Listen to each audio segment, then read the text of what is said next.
Hi Scorpio, welcome back to the Astrology 33 channel. This is your May 2024 tarot reading. Thanks to those of you who've liked, viewed, shared, and subscribed to the channel. I appreciate all of that. For those of you new to the channel, it's worth opening up front lists to Celtic cross spread as always, and also pull the 4 agreements and wisdom oracle card for you guys. But we're actually going to start the reading off over on those astrology guys we have for us to get an idea of where your folks should be as far as that goes.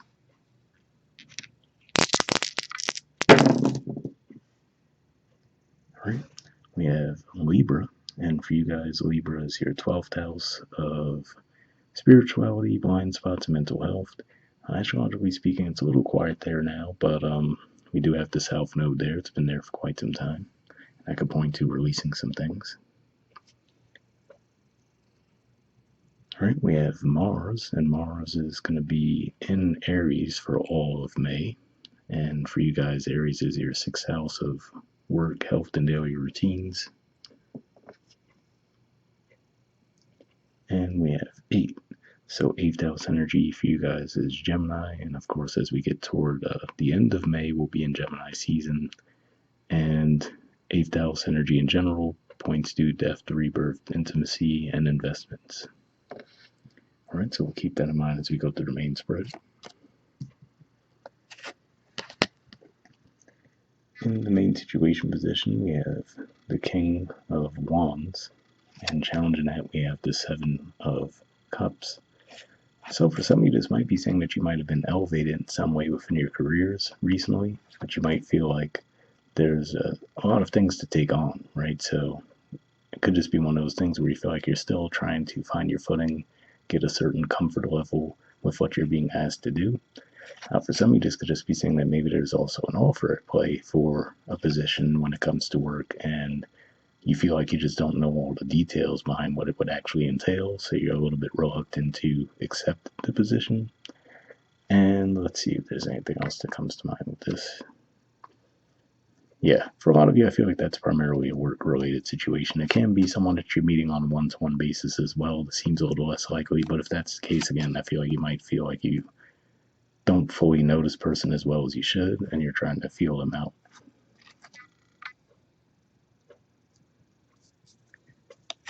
All right, in the foundation position, we have the 7 of Wands, so more Leo energy here. So yeah, it could just be saying that you might just be feeling a little bit overwhelmed in general. Now, seeing this card, though, does, to me, say that you will be able to rise to the challenge for whatever the situation may be, whether it is work, or like I said, trying to get someone new in your environment. Looks like you do have what it takes to actually overcome the difficulties. All right. Past position, we have the World. So yeah, to me this says that you might have completed some important karmic cycles recently. Now, at the time of recording, we haven't had that full moon in Scorpio yet. We haven't that this is a reading for May, and that happens toward the end of April. It might be pointing to that time. So maybe as recently as that Scorpio full moon, you guys might have been feeling as though you went through a big growth cycle through that. Let me see what else comes to mind with this. And more or less all I'm getting with that. All right, in the present position, we have the Queen of Swords. So to me, this says that you might have to really just take some time away, quiet your mind a little bit and really feel out the situation. Maybe even ask some questions too, right? So like I said, if it's some kind of a job offer you get, but they're a little bit vague about what the actual day-to-day responsibilities would be, I feel like this is saying then you might be encouraged to ask questions there to find out, like, okay, before I do agree to this, what's actually going to be the day-to-day tasks and responsibilities that I have to take care of.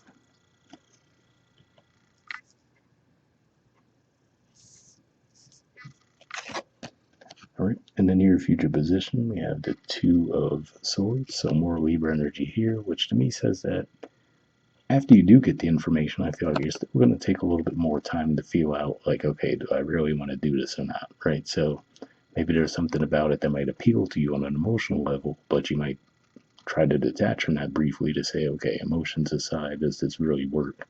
Does it really make sense in a practical sense for the long term?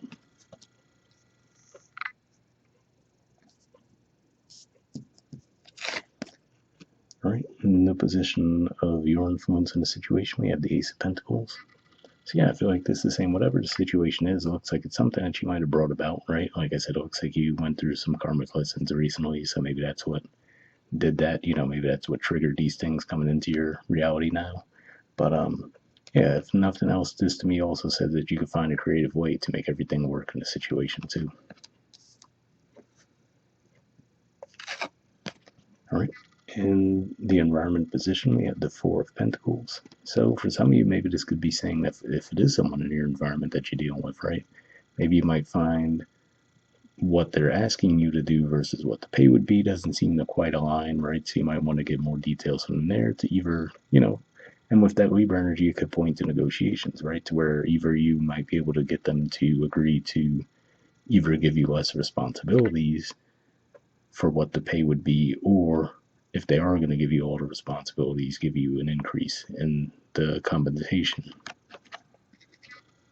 And for some of you, this could also just be pointing to your energy too, where, like I said, it seems like you might feel like staying put rather until you have all the information that you need to move forward. And that might be a strength at this time to not rush into anything. All right. In the hopes or fears position, we have the Nine of Swords. So yeah, it looks like there's definitely some worry around the situation, right? Because like I said, it seems like there is some value to what's being offered, but you don't necessarily want to make the wrong move, right? Because I feel like in a way there's also some contentment with what you already have. So you really want to make sure, like, okay, if I do make this move, it really has to make sense. All right. In the outcome position, we have the Ten of Pentacles. So this is definitely a good card to see in the outcome position because to me it says that you will figure out what will work best for you. Like I said, whether you get them to agree to put less responsibilities on your plate if they're not going to offer more money, or if they are going to give you all the responsibilities, get more money out of the situation, right? And this could just be saying maybe discussing it with friends might be the key too, given that Virgo energy points to your 11th house. So maybe you could have some discussions with them. Maybe they help you see things from an angle that you might be struggling with right now, given that we did see the Seven of Cups in the challenge position.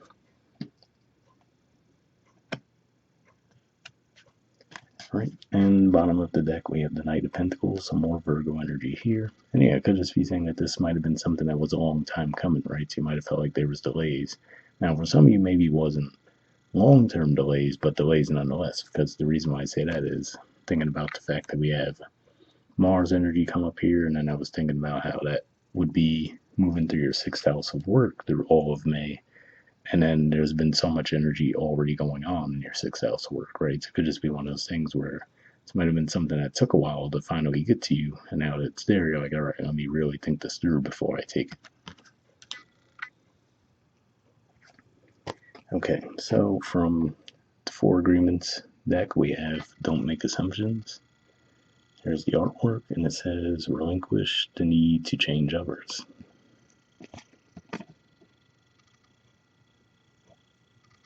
Right? It says real love is accepting other people the way they are without trying to change them.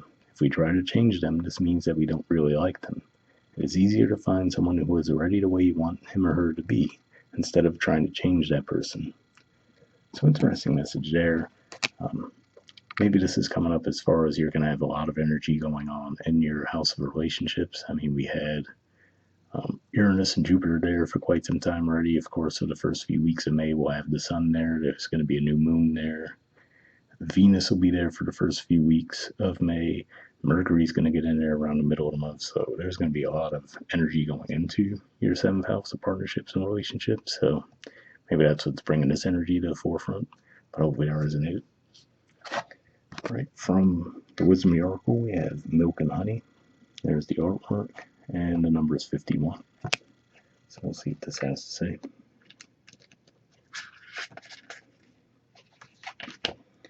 All right, essential meanings says the taste of prosperity, opportunities born of authenticity, nurturing abundance, trusting that your needs will be met. The Oracle's message: you've entered a sweet time in your life, enjoying the land of milk and honey that everyone wants to experience. It's an interlude that feels more languid than ambitious, when all your senses are awake to the unlimited possibilities in the universe. These times are precious and only come when you're in your authentic zone, wearing the world as a loose garment, not wanting, yet able to be nourished in ways both tangible and subtle. Abundance is an energy that you are a living part of. All your needs are being met. You are given the gift of nourishment in every form. So yeah, definitely a positive message there for sure. Like I said, because especially looks like there is some kind of new offer at play that you're going to be receiving this month. Right, the relationship message says sensuality, connection, and passionate romance between lovers, sweet moments of understanding, and love among friends and family are all here for you to savor now. Your heart's calling will be answered. Let your thoughts and feelings be sweet with gratitude, and you'll be nourished with honey of abundance.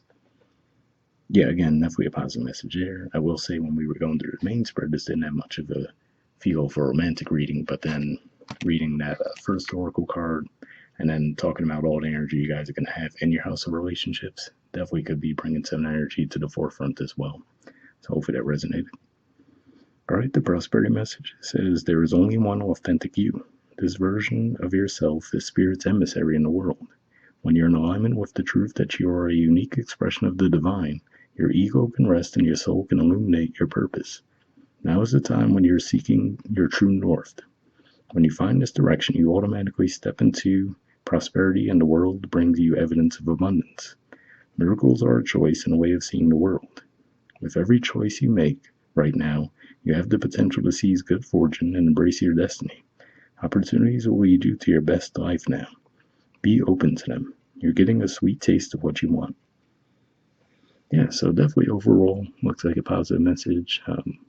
Like I said, with the World card, this might be saying that you might have gone through a bit of a bumpy ride to get there, but it looks like you've learned the lessons that you needed to learn, and that seems to be unlocking these positive opportunities coming your way. So, hope it resonated for you guys. We'll wrap up there, and I'll see you all next month. All right, bye.